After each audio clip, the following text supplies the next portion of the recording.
The smell of smoke was the first thing that hit my senses that morning. At first, I thought it was just a neighbor burning garbage, like some farmers do at dawn. But then came the pop of tires exploding, followed by the orange glow reflected in my window. Something was on fire. I jumped out of bed, my heart already racing before I even understood what was happening. I put something on, stumbled out the door, and, the moment I saw it, my blood ran cold. My tractor was on fire. Black smoke rose in thick spirals into the sky, and the heat was so intense that even the ground around it was burnt. The flames engulfed the engine, devouring the cab and the tires, which burst one by one. The fire was consuming everything. I stood still for a second, incredulous. Then instinct took over. I ran to the shed where I kept the industrial fire extinguisher, grabbed the heavy cylinder, and returned to the scene of the crime. Yes, a crime, because that fire was no accident. I knew how a fire started, how it spread, how it behaved depending on the material burned. That fire didn't come from a short circuit or a stray spark. It had been lit with intent, and as I tried, without much success, to contain the flames, my gaze went to the ground. There were footprints, small, rather clumsy ones, leading away from the side of the tractor and towards the farm fence. Whoever it was didn't know very well how to walk in mud. The kind of footprint I would never expect from a farmer or someone who works with heavy machinery. And, to complete the picture, a cheap lighter lying next to the footprints. The adrenaline in my blood turned to fury.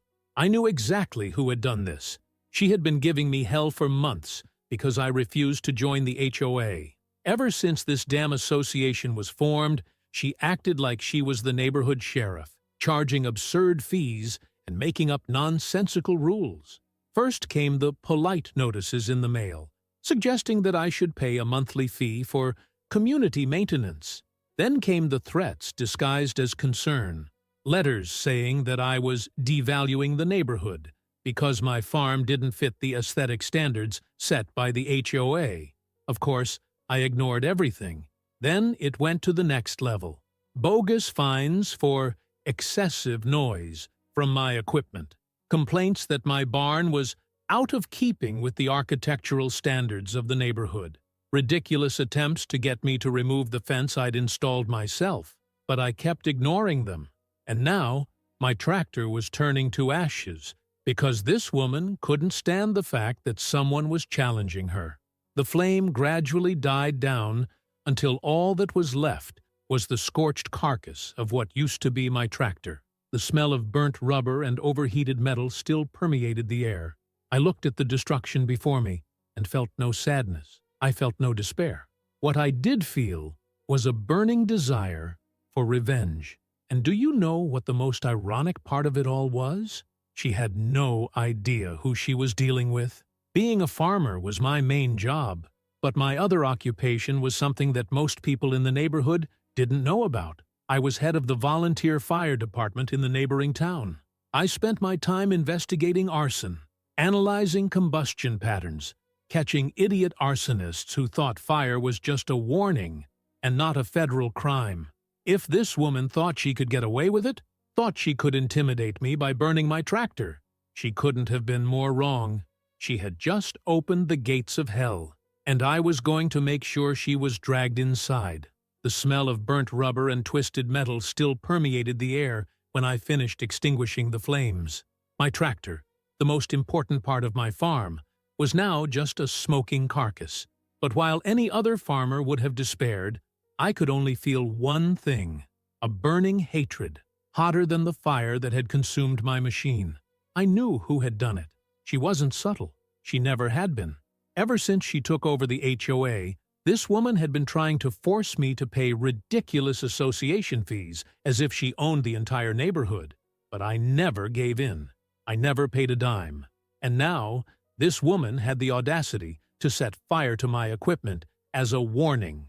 She just forgot one important detail. I'm a fire expert. She didn't set fire to a simple farmer's tractor. She set fire to the tractor of the volunteer fire chief of the neighboring town. And now I was going to finish her off. It didn't take long for me to start putting the pieces together. The trail of footprints in the mud, the cheap lighter left behind, the threats she had been making for weeks. It was obvious, but I needed concrete proof, something that would make her bury herself. So I did what any intelligent person would do. I called a friend. "I need a forensic report on an arson attack," I said, as I walked through the grounds. And fast. On the other end of the line, Brian, one of the best fire investigators in the region, laughed. "Was someone playing with fire on your farm?" "Someone was stupid enough to set fire to my tractor, thinking they were going to get away with it. Send me the photos and the location. I'm coming over now." While I was waiting for Brian to arrive, I went to my barn and checked the security cameras. Yes, I had cameras. I never trusted the HOA, and knowing how nosy this woman was, I made a point of installing a few discreet devices around the grounds. And there she was. The video captured everything. The woman sneaking around in the middle of the night, looking sideways as if she were in a cheap spy movie. The flame of the lighter flickering in the dark. The exact moment the tractor started on fire. She hadn't even bothered to wear gloves. Dumb. Brian arrived an hour later, driving his old pickup truck, but equipped with everything a fire specialist could need. He got out of the car, took one look at the destruction, and let out a low whistle. "This was personal," I nodded, crossing my arms. "And I know exactly who did it." "Do you have proof?" I pointed to the tablet where the video was still playing. Brian watched, his eyes narrowing with every second. When he finished, he shook his head. "This is going to be fun." He got to work straight away. He took photos, collected samples, analyzed the fire patterns, everything to document the crime scene as professionally as possible. When he'd finished, he looked at me with a mischievous grin. "We have enough to screw this woman in every possible way." "Good," I replied, picking up my phone. "Because now it's time to call the police." The HOA always thought they were above the law. They fined whoever they wanted, decided who could and couldn't live in the neighborhood, used made-up rules to control people. But this time, the joke was over. As soon as the sheriff answered, I got straight to the point. "I need to report an arson. I have video evidence and a technical report proving the origin of the fire." The silence on the other end of the line lasted only a second before the answer came firmly and directly. "We're on our way." Oh, I couldn't wait to see her face when she saw the police knocking on her door. Did she think she was going to intimidate me? She just signed her own sentence. The sound of sirens echoed through the neighborhood, cutting through the morning silence and announcing to everyone that someone had screwed up pretty badly. What about me? I was on my balcony, sipping my coffee, waiting to see the glorious moment when the police would finally put an end to that woman. The sheriff's truck was the first to arrive, followed by a fire truck, because arson was no joke. Brian had already delivered the detailed report about the fire on my tractor, and I had the videos from the security cameras ready to be shown. But the best part? I made sure to warn the neighborhood, because after years of this woman bossing everyone around like she owned the neighborhood, fining people for ridiculous things, and demanding money for community maintenance, I wanted everyone to watch her ruin from the sidelines. And that's exactly what happened. She left the house with her usual air of superiority, trying to pretend that nothing was happening. But it only took seeing the policeman and the sheriff talking to me for her expression to change. First came confusion, then nervousness, and then anger. "What's going on here?" she demanded to know, walking down the porch steps as if she still had some authority over the situation. The sheriff, a tall man with a hard expression, didn't even bother to answer immediately. He just turned to me and asked, "Can you show me the evidence?" I nodded, opened the tablet and played the video. The silence was instantaneous. All the neighbors who had gathered around stared at the screen as they watched the exact moment the woman invaded my property, lit the lighter, and turned my tractor into a bonfire. When the video finished, the reaction was unanimous. "Oh my God, this woman has gone mad. She's a criminal." I savored every horrified look on her face.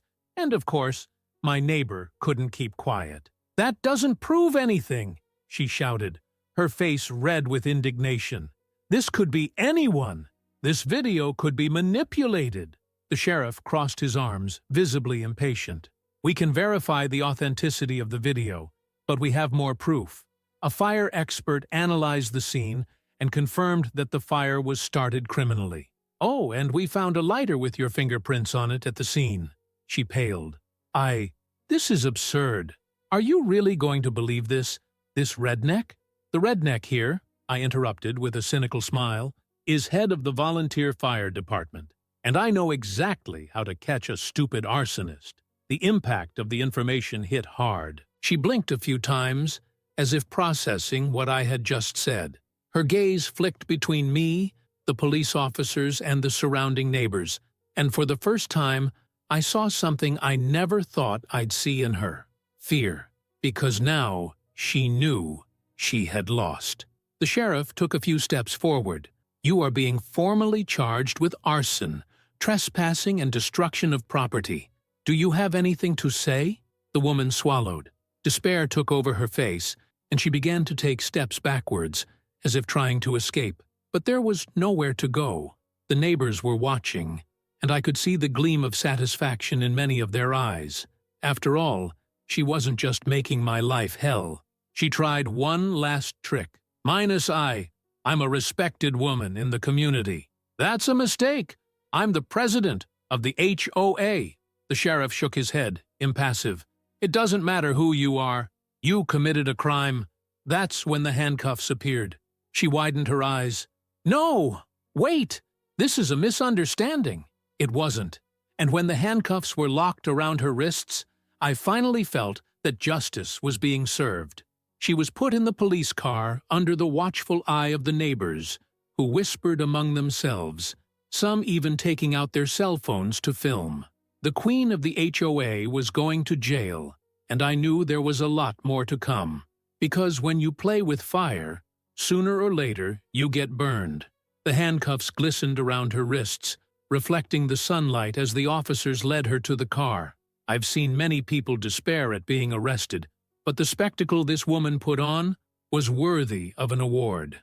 "You can't do this to me! I am the president of the HOA!"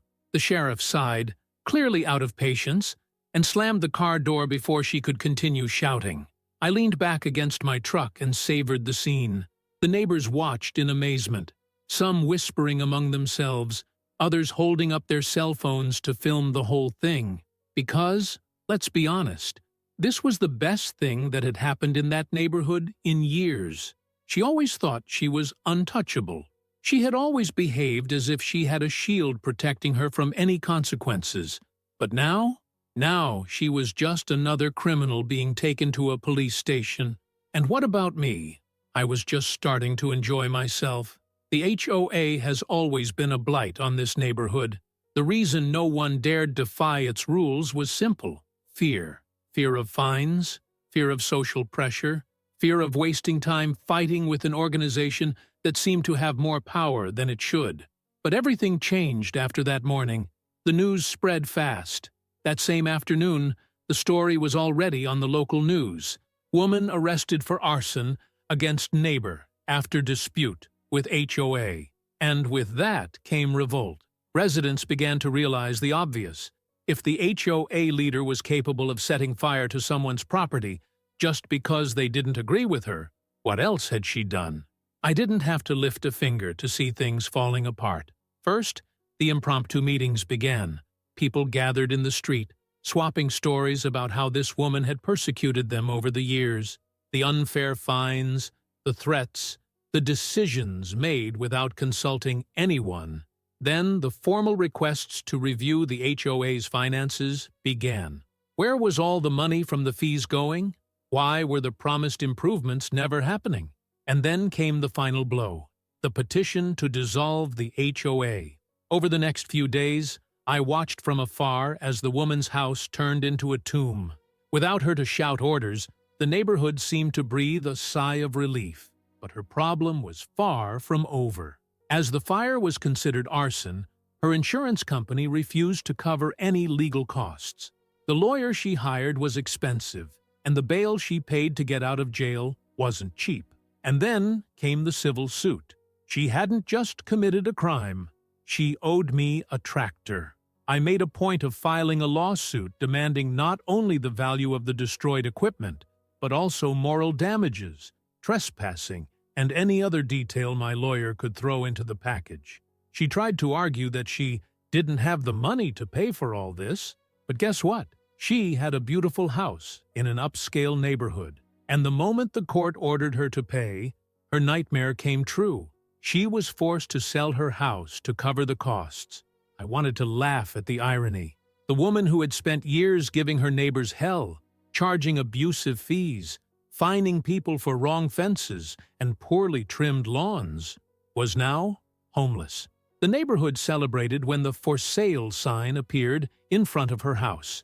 It was like a public event. People passed by and took photos. Some even brought beach chairs to watch as the moving trucks arrived. She tried to hold her head high, pretending she still had some dignity. But everyone knew that the moment she crossed that street, she would never return. And when her car finally disappeared over the horizon, someone let out a shout. "It's over!" The neighbors cheered. And what about me? I went back to my farm, grabbed a good whiskey, and toasted to peace restored. The HOA didn't last long after that. Without their dictator at the helm, people realized they didn't need an organization controlling every detail of their neighborhood. Within a few weeks, the petition had gathered enough signatures, and the association was officially dissolved. For the first time in years, residents had real freedom. No absurd fees, no arbitrary rules, and no arson attacks. My tractor was replaced shortly afterwards, paid for with the money of the woman who had tried to intimidate me, and failed miserably.